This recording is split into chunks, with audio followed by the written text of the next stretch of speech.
기독교의 유일무이한 근거의 기준은 오직 성경밖에 없습니다.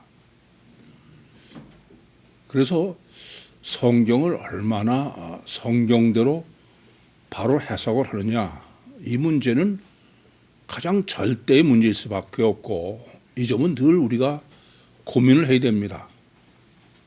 그러면서도 성경을 바로 해석을 못하고 있는 현실을 생각하면은 이 점을 아무리 강조하고 또 고민하고 그래도 여전히 부족하다라고 말씀드릴 수밖에 없습니다. 어떻게 하면 성경을 바로 해석할까? 우선은 인간은 다 있는 대로 보질 못해요. 영적인 존재이기 때문에 다 자기 마음대로 보는 게 인간입니다. 그래서 먼저 제가 늘 말씀드린 대로 코끼리와 다리를 먼저, 단어나 무슨 다리를 먼저 보기 시작하시면은 그건 이미 성경은 전혀 보이지 않습니다. 왜냐하면은 이미 그거는 자기 마음대로 보고 시작한 거예요. 그러니까 백날 봐도 그거는 있는 대로 보는 게 아닙니다. 그래서 성경을 바로 보는 제일 첫 번째는 지금까지 내가 이 본문이나 이 성경에 대해서 알았던 것을 완전히 지워버리는, 제가 늘 백지로 말씀드리는데 그 싸움부터 시작돼요. 저는 주일날 저녁 때 가면 저녁 때서부터 꿈속에까지 다음 주 설교 본문을 지우는 작업, 전혀 모르는 작업을 하기 가장 어려워요. 그것부터 시작을 해야 돼요. 이렇게 그 백지로 돌려놓은 다음에 그 다음에 또 생각할 문제가 있습니다. 먼저 코끼리를 생각해야 돼요. 전체 목적이 뭔가. 전체 목적이 뭔가를 생각하지 않고 먼저 또 부분을 보시면 여전히 자기 마음대로 보는 거예요.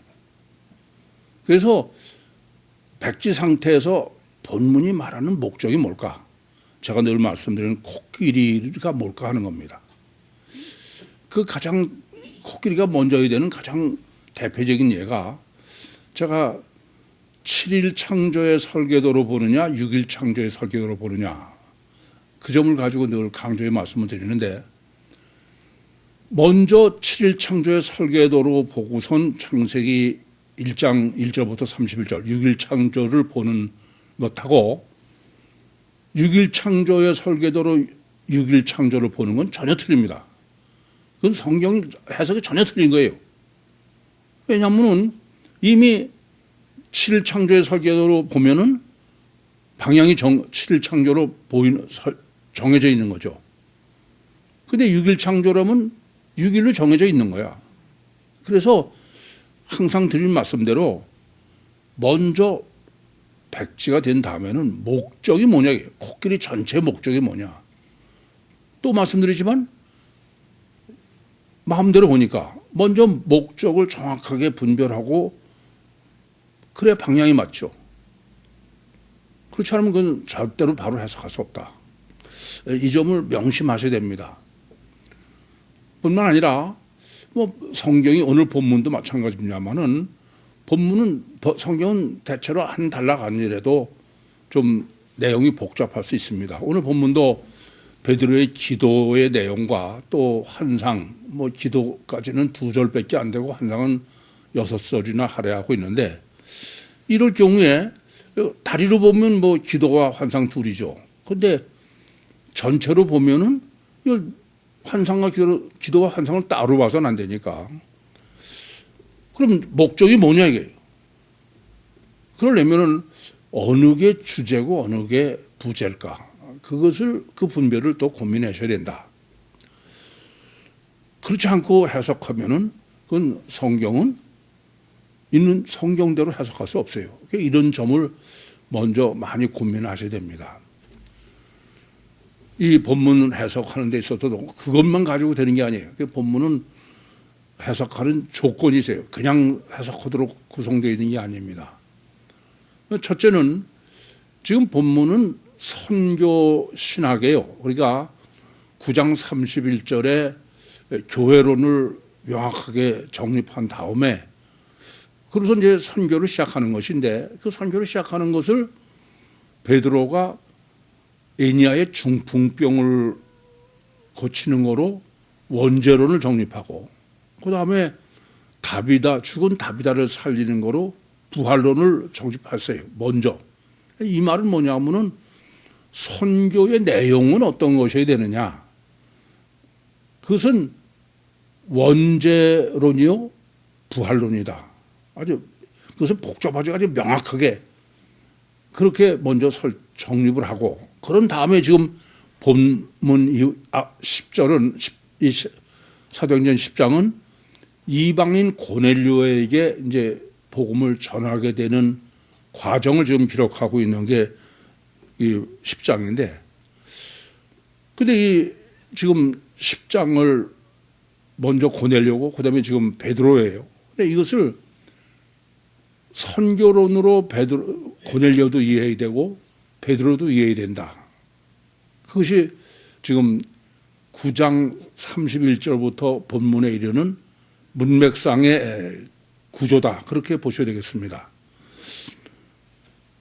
뿐만 아니라 그런데 그냥 선교를 시작한 게 아니고 먼저 고넬료 신학을 정립한 거예요. 왜 고넬료 신학부터 정립했느냐. 선교의 대상은 어떤 사람이 선교의 대상이냐 이게요. 무조건 선교만 하고 전도만 하고 그런 얘기가 아니에요. 예수님께서도 마태복음 10장 6절에 5절과 6절에 이방인의 길로도 가지 말고 사마리아의 거울도 들어가지 말고 차라리 이스라엘 집에 잃어버린 양에게로 가라. 그렇게 말씀하신 것처럼 이방의 선교를 한다 할지라도 고넬료로 설정해 놓은 것은 고넬료는 보기에는 이방이지만 실제로는 이스라엘 집에 잃어버린 양이다. 그래서 바로 지금 모든 선교의 대상이 기독교의 선교의 대상은 바로 이스라엘 집에 잃어버린 양이어야 된다. 그리고 본문은 베드로 신학을 정립한 거예요. 그러니까 압달락은 고넬료 신학이라고 하면 보들은 베드로 신학이다.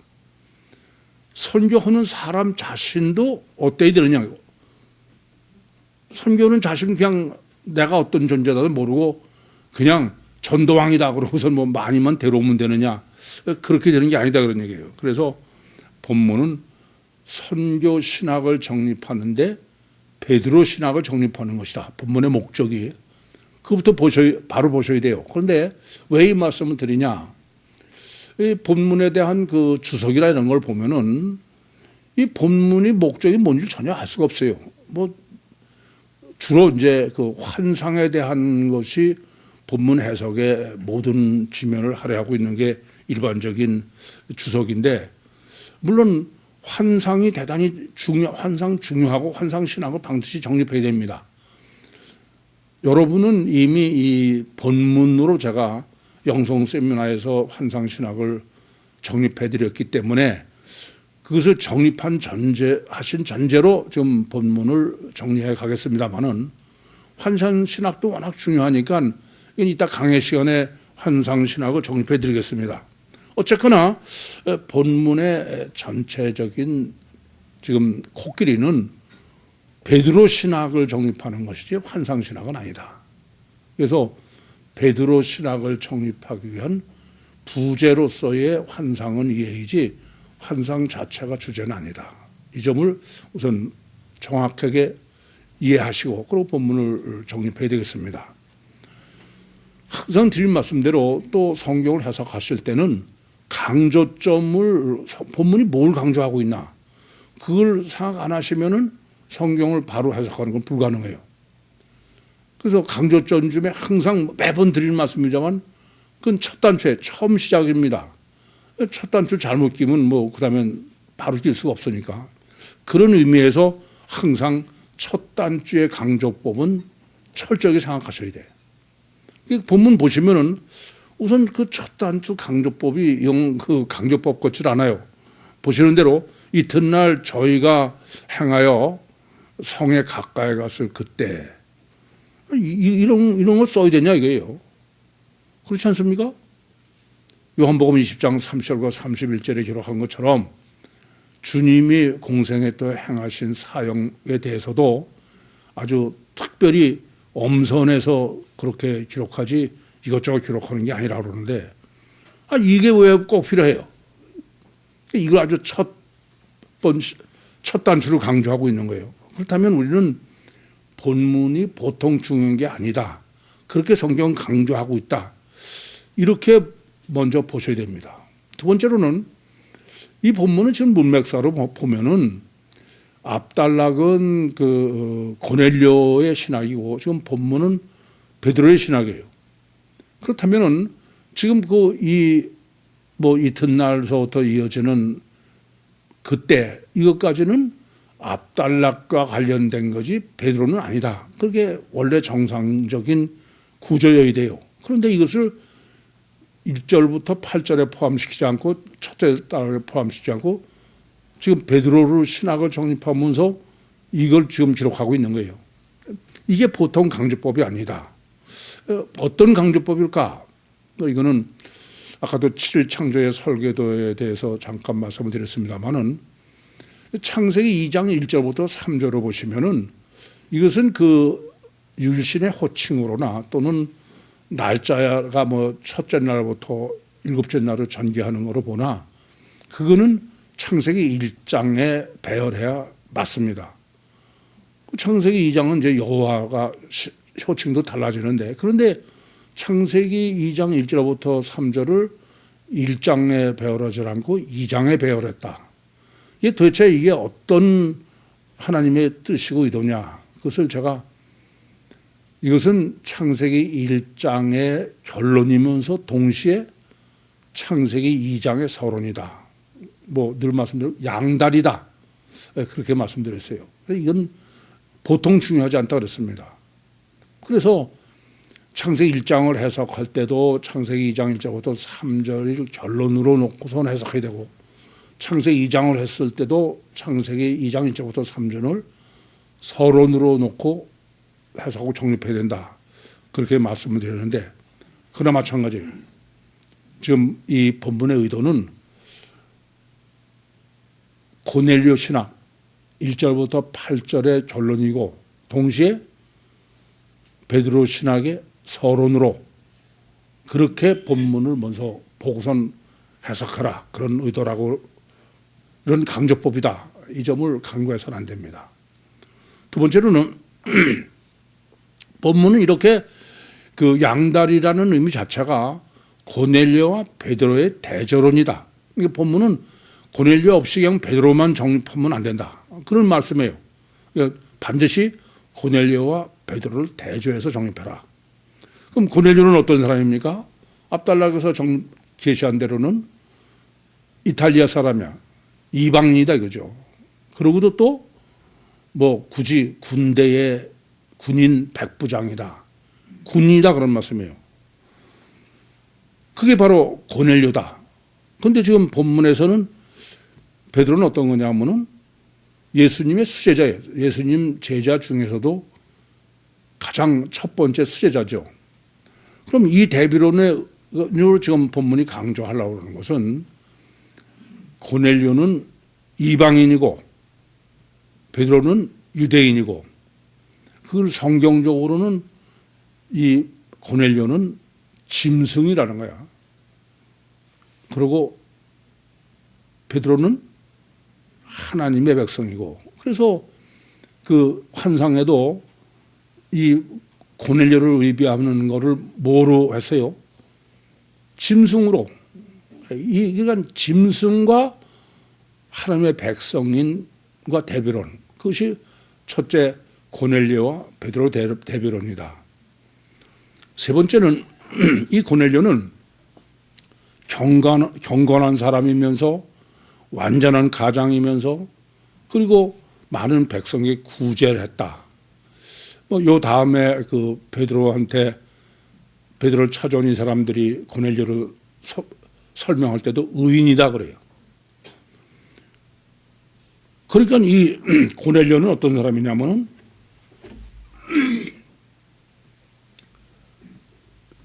이 세상을 구원하는 세상 복음이다 을 상징하는 것이다. 그러니까 구제 사업하고 사람 선하고 의인이다 그런 얘기죠. 그런데 반해서 지금 베드로는 어떤 사람이냐? 기도를 하는데 어디서 기도를 한다고요? 지붕에 올라가서. 그게 무슨 필요해? 뭐 그냥 기도 한번 하는 거지. 이게 보통 강조가 아니죠. 베드로의 기도의 내용이 뭐냐 하는 거예요.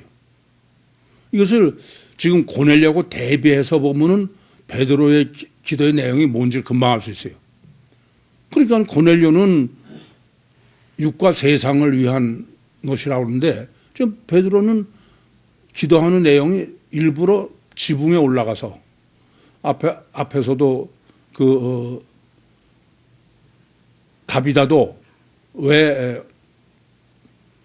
다락에 올려놨냐 그걸 정립해 드렸는데 그러니까 베드로의 기도의 내용과 목적은 하나님. 그러니까 고넬료가 세상 복음이라고 그러면 베드로는 천국 복음을 위한 기도를 하고 있다. 이걸 정확하게 정립하셔야 된다. 먼저 이것부터. 그래서 첫 단추를 잘못 끼면 그 다음에 정립이 다 엉망이 되니까 이전부터 명확하게 우선 정립을 해야 되겠습니다. 그러면은 이제 지금 이 베드로로 신학으로 정립하는 것은 천국 복음이죠.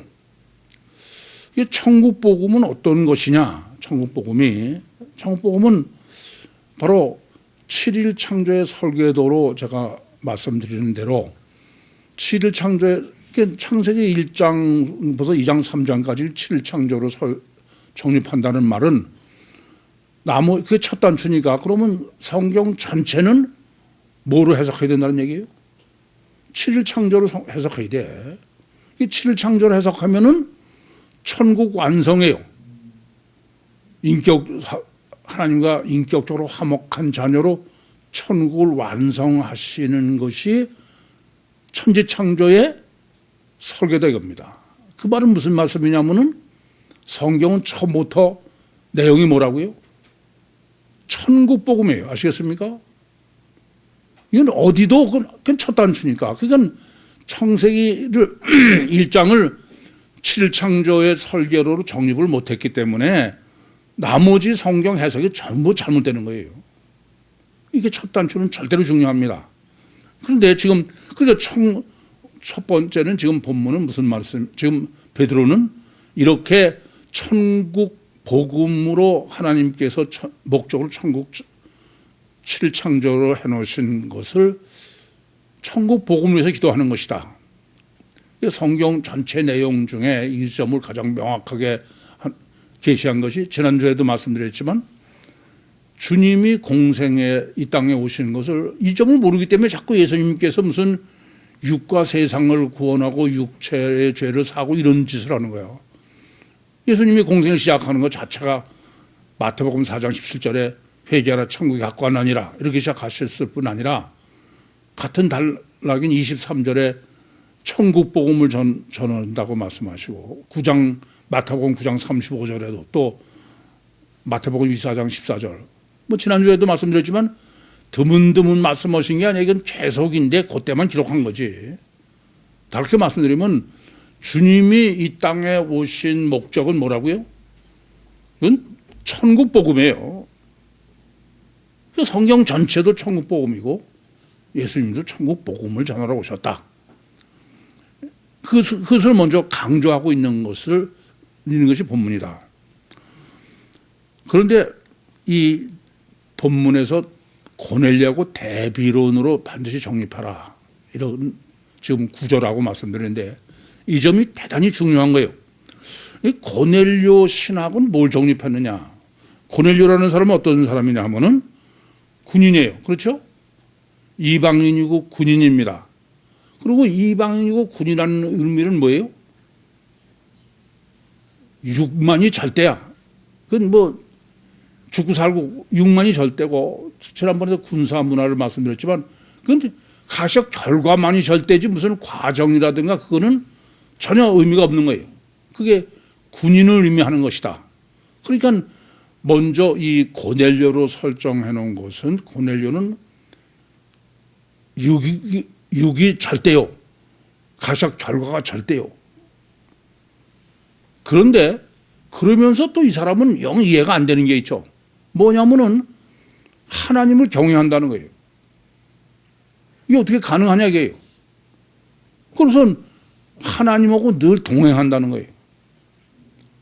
다르게 말씀드리면 어떻게 이 이방인이요 그래서 육이 절대요 가석 결과만 절대인 이 고넬료가 보이지 않는 하나님과 을 경외하고 하나님과 완전히 동행할 수 있느냐. 그럼 왜 그래요? 이중체 때문에 이중체. 겉사람은 뱁새인 육체 우선이요. 속사람은 황새인 주체는 영이기 때문에 그래서 가능한 것이지 그렇지 않고 전혀 불가능하다고 해요. 그래서 가장 이중체를 보이도록 계시하고 설정해 놓은 것이 바로 고넬료 신학이다. 그러면 이제 이 이중체를 이렇게 철저하게 강조하면서 창세기에서 설계에서부터 지금 다시 고넬료로 재탕을 해서 확인해 주는 것은 이중체라는, 이거 보세요. 인간이 이중체면 필연적으로 육체 우선이어야 돼. 육체 우선이 아니고는 이중체일 수 없죠. 그렇지 않습니까? 시간과 공간의 제한을 받는 육과 시공을 초월하는 영이 하나로 되어 있는 게 이중체예요. 조금 전에도 말씀드렸지만 겉사람은 뱁새인 육체 우선이요 가석 결과만이 절대고 속사람은 초월적인 영이다. 근데 그게 어떻게 하나로 되냐? 그러려면은 필연적으로 육체 우선이어야 돼요. 그렇죠? 그러니까 육체 우선이면은 또 필연적으로 가시적 결과만이 절대야. 육체 우선으로는 가시적 결과만이 절대지 다른 거는 절대일 수가 없어요. 그게 바로 이 이방인이요 또 군인으로는 군사문화라고 말씀드린 겁니다. 가시적 결과만이 절대면 그 사람은 이의 알을 막론하고 철저하게 이기적이고 자기중심이에요. 그래요, 안 그래요? 그러니까 자기중심적이고 이기적이지 그건 절대로 인간은 이타적이고 그럴 수 없다 이겁니다. 그러면 이중체에는 육체 우선일 수밖에 없고 육체 우선은 가시적 결과만이 절대일 수밖에 없고 가시적 결과만이 절대인 입장에서는 철저하게 이기적이고 자기중심적일 수밖에 없고 그러면 그러한 이중체의 인간에게 있어서는 하나님은 실체일 수가 없어요.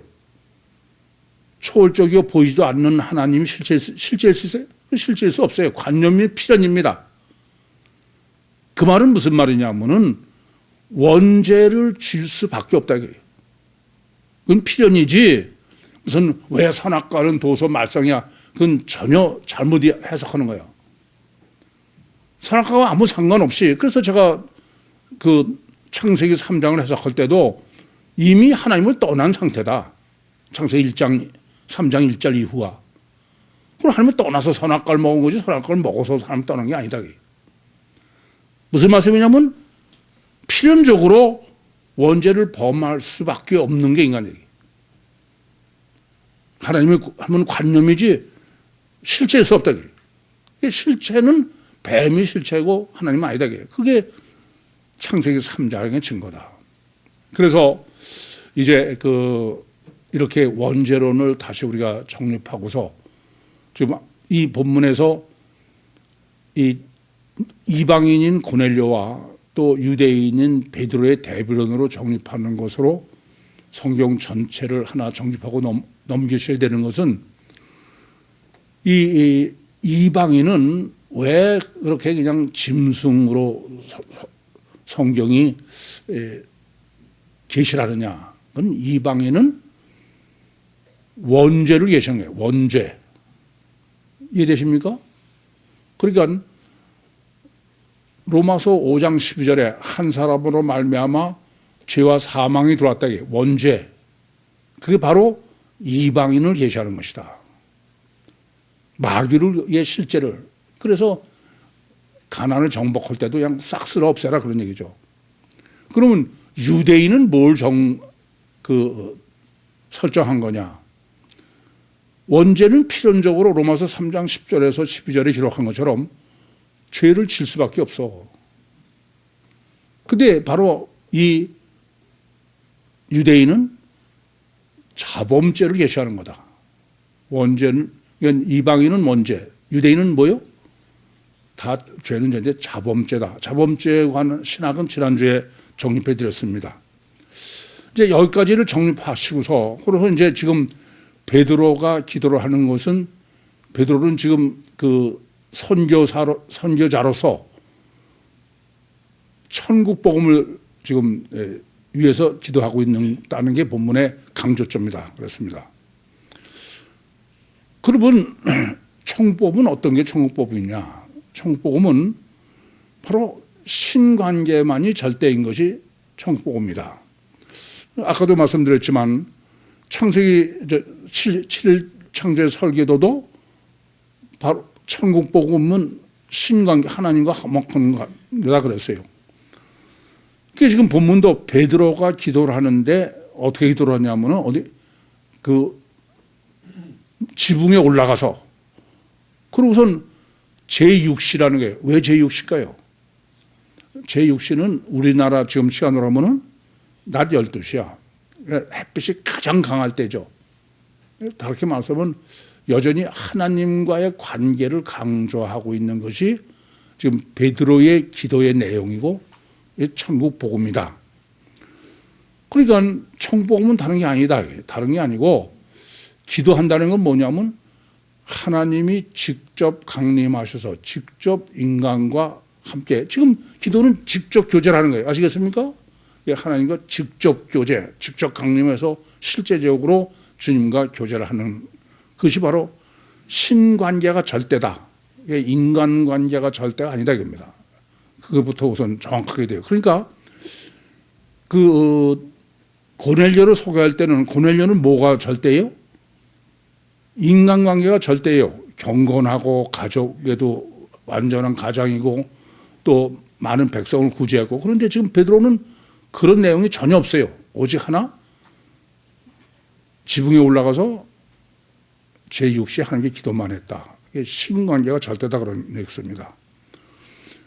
그러면 신관계가 절대라는 것은 어떤 의미냐, 무엇을 의미하는 것이냐 겁니다. 신관계가 절대라는 것은 왜 절대가 되느냐? 그것은 율씨는 속성이 어떤 분이냐면 전지전능하셔. 절대선 절대의야. 알파요 오메가예요. 시공을 초월하시고, 그리고 최선으로만 하실 수 있지 차선으로 할 수 없다. 제가 설교 때마다 이 말씀을 늘 강조해 말씀을 드리는데, 이건 여러분들이 또 똑같은 얘기를 진부하게 또 하는구나, 그렇게 들으시면 큰일 나. 신앙은 복잡한 데 있는 게 아니에요. 정말 내가 하나님을 믿냐 하는 겁니다. 실제 하나님 믿냐. 그럴 때 항상 생각하시는 것은, 저 자신은 그래요. 내가 진짜 하나님을 믿나? 그럴 때 하나님이 전지전능하셔? 하나님이 절대선 절대의야? 하나님이 알파야 오메가야? 하나님은 최선으로만 하셔? 그걸 지금은 짧게 얘기지만 그걸 늘 생각하고 고민하면서, 야, 하나님은 실제다. 그러니까 이 말의 의미는 뭐냐 하면은, 유신신앙은 절대 문제가 하나님 제일주의여야 돼. 아시겠습니까? 아니, 전지전능하시고 절대선 절대의고 알파요 오메가이고 최선을만 하고 차선을 할 수 없어. 그러면 하나님 제일주의이죠. 아니, 저는 실제로 또 말씀드리지만 제가 맨 처음에 교회를 다니고 신앙생활을 해야 될까? 이걸 구체적으로 상당히 고민해서, 하나님이 전지전능하신가를 실제로도 따져보고 성경도 보고 절대선 절대의가 맞나? 이런 다 해본 거예요. 율신신앙, 천국복음은 그건 뭐냐? 하나님 제일주의야. 인간 제일주의거나 자기 제일주의거나 세상 제일주의 그건 아니에요. 다르게 말씀드리면 지금 고넬료는 하나님을 두려워하지만은 여전히 세상 제일주의야. 그 사람이 하나님 제일주의로 바뀌어야 된다는 얘기입니다. 율신 종교가 율신 신앙으로 바뀌어야 되는 거예요. 하나님 제일주의가 아니고서는 그건 절대로 그건 율신 신앙이 아닙니다. 다른 거 복잡하게 생각할 거 아니에요? 내가 진짜 하나님 믿나? 그럼 하나님 제일주의인가? 여러 번 드리는 말씀이에요. 저는 지금까지 진짜 하나님을 실제로 믿는 사람 못 봤어요. 저는 못 봤습니다. 말은 그렇게 해요. 자기는 하나님을 실제로 믿는다고. 근데 조금만 얘기해 보면 아니에요. 그러면 하나님 제일주의는 어떻게 해야 하나님 제일주의가 되냐? 그게 본문이 지금 시장하여 먹고자 할 때 이걸 왜 써요? 이까지 거를. 아니, 시장하고 먹고자 하는 거 없으면 어때? 그 사람들이 준비할 동안에 저는 기도하고 비몽사몽간에 기록하는 거예요. 뭘 정립하려고 그러냐면 하나님과의 관계, 천국복음, 하나님 제일주의의 절대적 요소는 너는 죽어라 이거예요. 시장하다는 얘기는 금식한 거예요. 육체는 죽은 거예요. 이 점을 아셔야 돼. 난 하나님 실제로 믿어. 그건 아무리 해도 소용없어.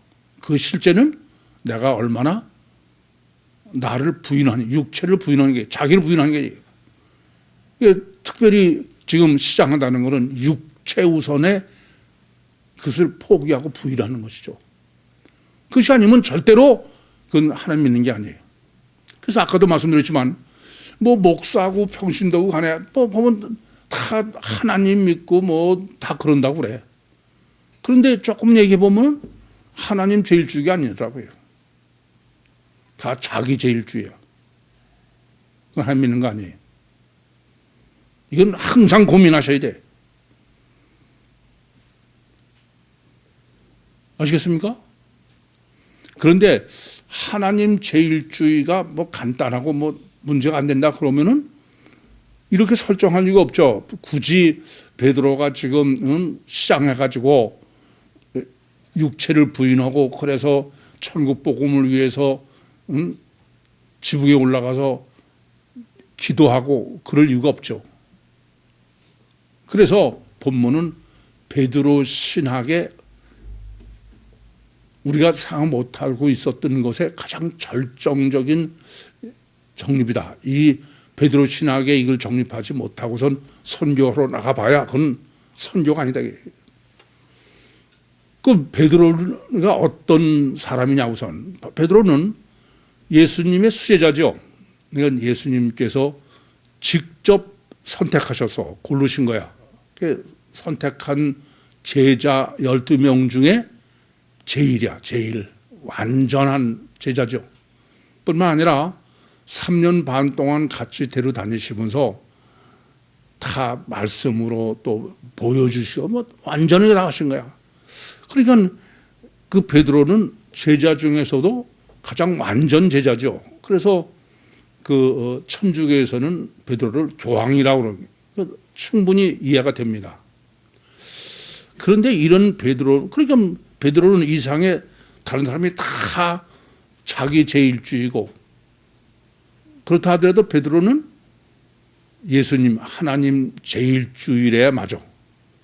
아니 이 사람 중에서 수제자로 최고로 지금 주님이 선택해놔서 같이 다니면서 다 하셨는데 그런데 성경이 증거하는 건 어떠냐.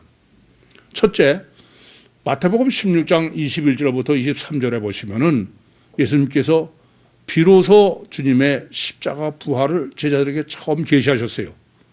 이제 내가 예루살렘에 올라가면은 대제사장과 서기관들에게 고난을 받고 이방인에게 넘겨져서 그래서 죽임을 당하고 제3일에 부활하겠다. 그랬더니 베드로가 예수님을 붙들고 간했습니다. 절대로 이 일이 주님한테 미치면 안 됩니다. 베드로는 누구 제일주예요? 예수님 제일주야? 자기 제일주야? 이 점을 아셔야 돼. 하나님 제일주의가 아니에요. 자기 제일주의야. 그래서 주님께서 아주 심각하게 무섭게 질타하셔. 사단아, 내 뒤로 물러가라. 너는 하나님의 일은 생각하지 않냐고 도리어 사람의 일을 생각한다. 너는 나를 스칸달리죠 하는 마귀다 이겁니다. 여러분 이 점을 아셔야 돼요. 하나님 제일주의가 아닌 건 그건 사탄이에요. 아시겠습니까? 이건 아주 무섭게 하는 주님이 정립해 주시는 거야.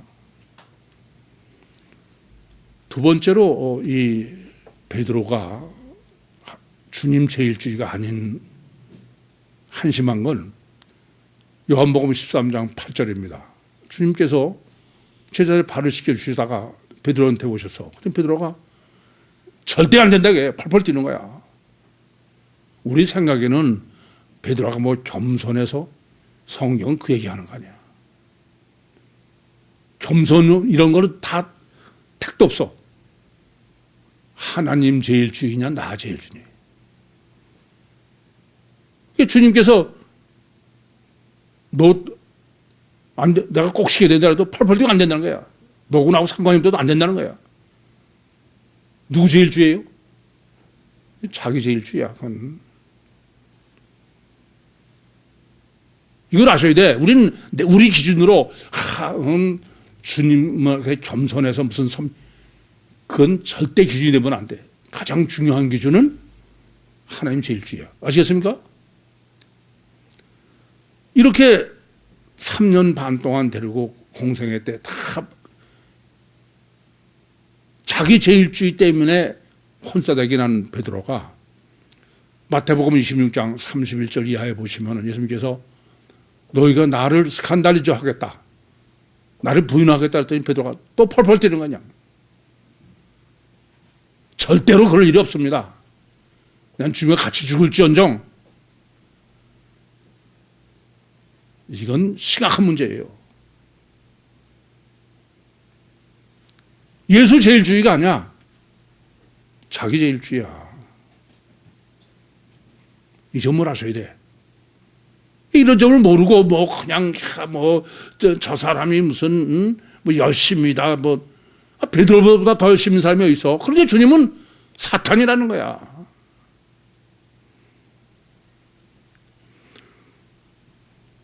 한심한 거죠. 그걸 한심하게 볼 수 있어 이래. 야, 아주 사나이답다 무슨 겸손하다 천만에. 하나님 제일주의는 아무것도 대비할 수가 없어. 이러던 베드로가 이렇게 지가 장담했다가 3번씩 부인했을 뿐 아니라 예수님이 말씀하신 대로 십자가에 죽으시고 3일만에 부활하셔서 다 봤어요. 제가 제가 자기 제일주의 한심한지 다 확인한 거죠. 그뿐이 아닙니다. 사도행전 2장 1절부터 4절에 성령으로 거듭났어요. 그러고선 사도행전 지금 8장까지가 베드로가 아주 수제자로서 어마어마한 일들을 해. 바로 앞에서도 애니아의 중풍병을 또 다비다의 죽은 다비다를 살린 거예요. 그리고 지금 본문입니다. 그러면 완전한 베드로야. 그래서 교회 베드로다 설정해 놓은 게 그렇게 말씀드렸죠. 근데 그 교회 베드로가 어떠냐? 이 베드로가 하나님 제일주의, 예수님 제일주의가 되지 못하기 때문에 뭐 세미나 때 말씀드린 것처럼 지금 베드로의 영적 상태가 최고도에 달했을 때야. 그게 바로 사도행전 9장 32절부터 40절까지입니다. 에니아의 중풍병을 고치고 죽은 다비다를 살렸을 때 왜 본문이 있느냐? 사실은 주님은 너 가서 이방인 고넬료에게 복음을 전해라. 그렇게 말씀을 하시는 거예요. 그런데 베드로는 얼마나 자기 제일주의냐. 이방인 하면 뭐 하나님 오고 딱 닫아버리는 거죠. 사탄이라고 말씀해요. 민수기 12장 1절부터 8절에 보시면은 하나님께서 이 환상과 이 인격적 관계에 대해서 아주 잘 정립해 주셨어요. 그래서 이 본문을 왜 지금 환상으로밖에 하실 수 없느냐 하는 것이 민수기의 근거로 해서 완전한 해석이다 말할 수 있는 거예요. 아무리 말씀하셔도 안 통하는 거예요. 왜요? 자기 제일주의야. 그걸 얼마나 심하냐. 그러니까 심령 속에서 말하는 걸 딱 문 닫고 안 들을 뿐 아니라 그래서 하는 수 없이 지금 이방인한테나 적용되는 그래서 보이도록 가시적 가청적으로 하시는 거예요. 이게 더 한심한 건 이래요. 그 이방인인 고넬료한테는 천사로 알아보게 해서 보이는 것도 그렇지 않습니까? 근데 지금 베드로는 짐승으로 한 거야. 이방인으로 한 것도 아니고. 무서울 정도로 자기 제일주의죠. 아니 분명히 처음부터 하늘이 무슨 얘기예요? 하늘이 열리고 하늘에서 그릇이 내려보자. 이거는 하나님이 지금 보여주셨다는 것을 명부터 알 수 있는 거예요. 그래서 베드로도 주여 나는 이런 걸 먹은 적이 없다 이렇게 얘기하는 거 아닙니까? 그러니까 이것은 철저하게 자기 제일주의지. 하나님이라면 자기는 부인하고 하나님은 전지전능하시고 절대선 절대이고 알파요 오메가이고 최선을 많이 차선을 못하시니까는 내가 보기에는 이렇지만 이거는 하나님이 가장 완전한 것 그런 것을 지금 주시는구나. 그렇게 해야 돼. 그런데 두 번째 야 하나님이 깨끗게 하시다는 걸 네가 속되다고 하지 마.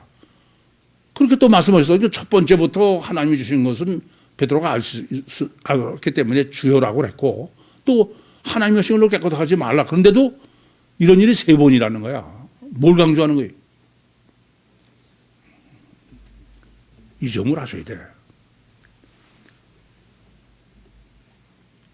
이 베드로는 교회 베드로예요. 그러나 그는 철저하게 육체 우선이요. 가시적 결과만이 절대요. 그게 아니면 통하지 않는 이게 베드로다 그런 말씀입니다. 다르게 말씀드리면 무슨 말씀이냐면 베드로가 유대인이 사람으로 안 여기는 짐승으로 여기는 게 바로 이방인 고넬료가 아니고 누구라고요? 베드로다. 이게 베드로. 이 점을 아셔야 돼. 아담 후손이에요. 아무리 성령으로 거듭났어도 그건 교회 베드로고 이건 짐승 베드로예요. 이 점을 모르시면 여러분 신앙 절대로 바로 안 돼요. 절대 바로 안 됩니다. 뭐 더 이상 어떻게 해요? 성령으로 거듭난 모든 건 다 완벽하게 다 갖춘 거야. 그런데 지금 베드로가 이런 이 꼴인데. 그래서 지금 본문은 목적은 뭐냐면은 천국 복음을 모든 민족에게 전하는 선교 신학입니다. 선교 신학을 정립하면서 먼저는 고넬료 신학을 정립한 거예요. 무슨 말씀이냐면은 선교의 대상을 누구냐? 선교는 그냥 닥치고 전도하는 게 아니야. 예수님 표현대로 이스라엘 집에 잃어버린 양이어야 된다. 두 번째는 네가 아무리 성령 충만해서 복음을 전해도 너는 어떤 사람이다? 여전히 나도 아담 후손이다. 그야말로 지피지기면 필승이라고 그런 것처럼 네가 복음을 전할 대상도 알아야 되고 너도 알아야 돼. 지금 베드로처럼 짐승으로 정죄나 하고 있어서는 안 된다 이겁니다. 그야말로 전도를 할 때 가장 중요한 문제는 고넬료를 알고 너도 알아야 돼. 그 말은 인간을 알아야 돼. 인간을. 아시겠어요? 이 세상사에 인간 모르고 할 수 있는 게 어디 있어요? 인간이 하는 일인데. 근데 인간이 어떤 존재냐? 그건 상관없이 그냥 그만 하면 돼요. 그래서 세미나 때도 늘 말씀드리지만은 사람을 알려면 어떻게 되냐? 하나님을 알아야 돼. 하나님 모르면 사람 모릅니다. 하나님은 어떻게 하냐? 사람 모르면 하나님 몰라. 그러니까 하나님을 알아야 사람 알고 사람을 알아야 하나님 알아요. 그 한쪽을 배제하기 때문에 아무것도 모르는 거예요, 사실은. 그런데 이렇게 사람을 아는 것 중에 가장 중요한 게 뭐냐? 지금 본문으로 정립해 주려는 거는 이중체지 단일체가 아니다 이겁니다. 우리는 뭐 사람을 꽤 연구했다. 그래서 뭐 의학적으로 육체를 꽤 알고 뭐 심리학이 철학이 어쩌고 아니에요. 그게 중요한 게 아니야. 가장 근본이요, 가장 뿌리요, 본질은 인간이 단일체냐 인중체냐의 문제입니다. 이걸 잘못하고선 사람을 아는 건 그건 절대 불가능해요. 그건 절대 불가능합니다. 사람을 아는 게 아니에요. 그 차이가 어느 정도냐? 이 본문의 논리대로라면은 단일체로 이해하는 사람을 이해하는 사람은 짐승 이상으로 나서 없다 이겁니다. 그 단일체와 이중체의 차이가 어느 정도냐? 이중체로 아는 사람은 하나님을 아는 거예요. 하나님을. 그 차이가 어느 정도냐? 이사야서 55장 8절 9절처럼 하나님은 우리와는 천지 차이야. 여러분은 무슨 의학이다, 철학적이다, 무슨 심리학이다, 대단한 것 같죠? 아니에요. 단일체냐, 이중체냐. 이중체로 인간을 알지 못하는 건 그건 아무리 심어온 것 같아도 그건 사람 아는 게 아니에요. 이 점을 깊이 아셔야 돼. 수도 없이 이걸 강조해드려도 여러분은 사람의 이중체라는 데에 대해서 별로 심각하게 생각하지 않더라고요. 구유 복음, 구유 교회 모든 것 전부 이중체로 전제해요. 그렇지 않고는 저는 성립하지 않습니다. 이 본문은 지금 가장 근본의 문제는 고넬료를 이중체로 정립하고 지금 또 베드로는 교회 베드로서부터 여전히 이중체라는 거예요. 그 말은 뭐냐면 이중체, 단일체는 이중체의 문제다. 그러니까 우리는 이 단일체가 실제로 보이는 거야. 육체 우선이고 보이는 거니까. 그래서 그것이 실제고 전부인 것처럼 여기고 있는 게 우리인데 성경은 단일체가 실제가 아니고 단일체는 허구다 이겁니다. 저는 그거를 우선 성경은 아주 웅변적으로 이걸 증거해. 뭐냐면은 하나님께서는 사람을 이중체로 창조하셨어요. 그래서 육체 우선 속에 영이 있는 존재로. 그래서 창세기 2장 16절부터 17절에 내가 동산 가운데 각종 나무의 실과를 마음대로 먹어라. 그런데 선악을 알고 하는 나무의 실과는 먹지 마라. 먹는 정령 죽으리라. 그 하나님이 정령 죽으라고 말씀하신 것은 주체인 영이 죽는다 이겁니다. 그래서 애초부터 하나님은 초점은 영에 있고 이중체인 것입니다. 그런데 아까도 말씀드렸지만 이중체는 필연적으로 육이 우선일 수밖에 없고, 육이 우선이면 가시적 결과가 절대일 수밖에 없고, 가시적 결과는 철저하게 자기중심적일 수밖에 없어. 이런 아담에게, 하와에게 뱀이 미혹했어요. 너 선악과를 먹으면은 내 눈이 밝아 하나님과 같이 된다. 먹었어요. 하나님 같이 됐습니까? 예? 그건 허구다 이겁니다. 성경은 가장 웅변적으로 증거하고 있는 게 단일체는 늘 실제로 보이죠. 그건 허구다 이겁니다. 이걸 얼마나 여러분이 실제로 알고 있느냐, 내가 인식하고 있느냐. 그게 가치관의 절대야. 그래서 과학이 엄청 발달한 것 같죠? 아니요, 허구예요.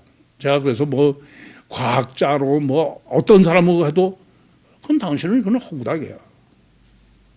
제일 간단하게 얘기하죠. 아니 만유 인력의 원인은 아니야. 그건 껍데기만 하는 거야. 수박 겉핥기가 아니다 이겁니다. 의학도 마찬가지. 종교와 교육과 종교는 어때요? 전 정말 뭐 똑같은 말씀을 드리는 거지만은 이성이 마비됐어요. 행위를 선하게 하기 위해서는 마음을 선하게 바꿔야 된다. 마음을 선하게 하려면 행위가 선해야 된다. 이걸 진리라고 믿고 그거를 가르치고 훈련 교육시키고 그러고 있는 게 세상이야. 얼마나 한심합니까? 그렇게 쇼통이 통하는 거야 그냥. 뭐 뒤로나 어떻게 간에 겉에만. 그럼 사람이 다 이게 참 한심한 거죠. 그래서 이 허구성을 가장 아주 잘 정립해주고 있는 것은 물론 그 창세기 3장 5절의 실제뿐 아니라 예수님께서 마태복음 5, 6, 7장은 복음서 중에 복음을 다 축소해 놓은데요. 근데 마태복음 5, 6, 7장 산상복음의 결론을 어떻게 결론을 지으시느냐? 마태복음 7장 15절부터 27절입니다. 양의 탈을 쓴 일이 완전한 이중체이죠. 겉에는 양처럼 보이지만 속에는 일이다. 이중체 신학이에요. 완벽해. 그러고선 그 차이는 어디 있느냐? 그것은 모래에 지은 집과 반석에 지은 집이다. 겉에만 보는 단일체를 그건 허구야. 모래 위에 지은 집으로. 반석 위에 지은 집이라 실제다 이겁니다. 이렇게 이중체가 가장 절대의 문제임을 여러분이 실감하지 않으면은 여러분 자신도 사람을 모르는 거고, 그건 사람만 모르는 게 아니야. 이 세상 모든 것에서 다 어떤 것도 올바로 할 수 있는 게 없어요. 뭐 이게 얼마나 심각하냐. 참 어렵죠. 왜냐하면은 육체 우선이나 가시적 결과인 시간과 공간의 제한을 받는 것과 시공을 초월한 영이 분리할 수 없는 하나로 결합되어 있는 거야. 그걸 이해한다는 게 간단하게 이해할 수 있는 게 아니죠. 성경은 그렇게 계시를 하고 있음에도 불구하고 이 성경 역사, 전부 역사를 보면은 다 이중체로 이해하는 건 없어.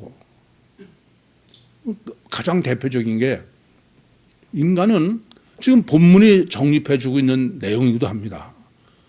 베드로는 극단의 양쪽을 지금 계시하고 있어. 하나는 뭐예요?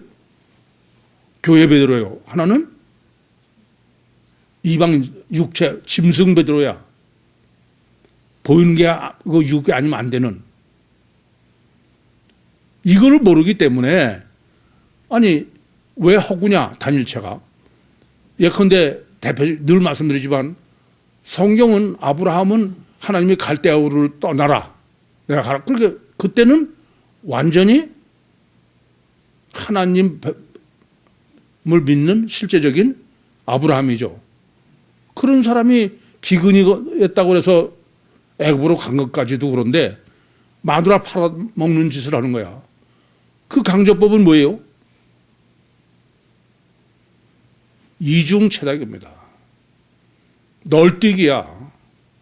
어느 누구도 널뛰기지 않은 사람 없어, 성경에는. 그런데 한쪽은 무시하는 거야. 하나만 가지고 뭐 베드로가 위대하다든지 무슨 그게 천주교 아닙니까? 교황이라는 게. 아브라함 하나만 보는 거, 한쪽만. 다윗도 마찬가지에 널뛰는 거는. 아까도 말씀드렸지만 예수님도 육체 우선이는 선하다고 할 수 없는 거예요. 누가 선하다고 복사라는 것들이 하는 짓은 한쪽만 놓고 허구를 가지고선 말만 잘해가지고선 뭐 위대한 인간으로 하는 거야. 이 한 사람 해가면서. 이 점을 깊이 하셔야 돼. 어느 인간도 여러분이 아무리 그래서 성령으로 거듭나도 그건 구원의 확신 가지면 안 돼. 베드로 지금 본문이 증거하려는 게 뭐예요? 인간은 불가항력적 양적 요소를 가지고 있어. 근데 이걸 모르시면 괜히 쓸데없이 자기도 죄의식에 빠질 수 있고 남도 정죄하고 그런 짓을 해. 그래서 문제는 실제로 하나님 믿네. 실제로 하나님 믿으려면 어떻게 해야 되느냐. 지금 제가 제목을 하나님을 두려라 그랬어요. 하나님을 경외하는 것은 실제로 믿는 게 아닙니다. 출애굽기에 보시면은 하나님이 천국에 계신다고 할 때는 다 하나님을 찬양하고 그래. 그런데 신의 산에 임하셔서 실제로 오셨다 이겁니다. 그러니까 불 떠오는 거야. 그러면서 베드로가 모세가 대신하라 이게 무슨 말씀이냐면은 하나님을 두려워하는 것이 실제로 하나님을 믿는 거지. 하나님을 무슨 경배와 찬양, 하늘에 계시는 하나님을 얼마든지 경배와 찬양할 수 있어. 이걸 잘 모르시면 회교도가 믿음이 뭐 대단하다 뭐 그런 웃기는 소리를 해. 그런데 이렇게 하나님을 실제로 믿으려면은 어떻게 실제 믿냐면 지금 본문이에요. 육체가 우선이요 가시와 결과만이 절대요 철저하게 자기중심주의요 그걸 부인하는 만큼이야. 내가 하나님을 난 실제로 믿어. 그건 소용없어. 그게 실제는 내가 얼마나 나 제1주의에서 나를 포기하냐. 자기를 의심하느냐 하는 것입니다. 자기를 부인하는 것이냐 하는 것입니다. 예수님께서 아무든지 나를 따라오든 자기를 부인하고 자기 십자가를 지고 날 쫓아라 그러셨는데 예수님께서 제자들을 부르실 적마다 항상 딱 하나가 붙어 있어. 다 버리고. 아시겠어요? 부자 청년도 왜요? 못 버려서. 육과 세상을 얼마만큼 실제로 포기하고 부인하느냐. 그만큼 실제로 하나님 믿는 거야. 내가 말로 아무리 난 하나님 실제로 믿습니다. 그래도 아무 소용없어. 얼마나 실제로 내가 나 제1주의를 포기하느냐 하는 겁니다. 자기를 의심하지 않는 사람은 그건 절대로 하나님 믿는 사람 아니에요. 그건 절대 아닙니다. 자기 확신에 찬 베드로로 증거하는 성경의 웅변이야. 이렇게 하나님을 실제로 믿어야 하나님을 보혜사 성령으로 삼위일체 하나님을 보혜사 성령으로 실제로 내 안에 임마누엘 하시는 거예요. 실제로 믿지 않고는 성령의 감화 감동에 맨날 하는 짓거리가 관념이지 실제는 아니다 이겁니다. 저는 또 한 번 참 어처구니 없는 게 성령 받는 게 어떤 것이냐 그랬더니 성령 받는 건 삼위일체 하나님이 내 안에 직접 들어오시는 거야. 내가 하나님이 되는 거야 그랬더니 충격받았대. 여러분, 하나님은 정말 살아계셔. 하나님을 실제로 믿지 않으면 그건 아예 교회 다니지 마셔. 하나님을 실제로 내가 믿는 것은 하나님을 두려워하는 것이지 하나님을 경배하는 게 아니야. 하나님을 실제로 믿는 것은 얼마나 실제로 내가 내 육신, 자아를 포기하느냐. 그렇게 해서 삼일체 하나님을 보혜사 성령으로 실제로 영접했을 때 하나님이 되는 거예요. 하나님이.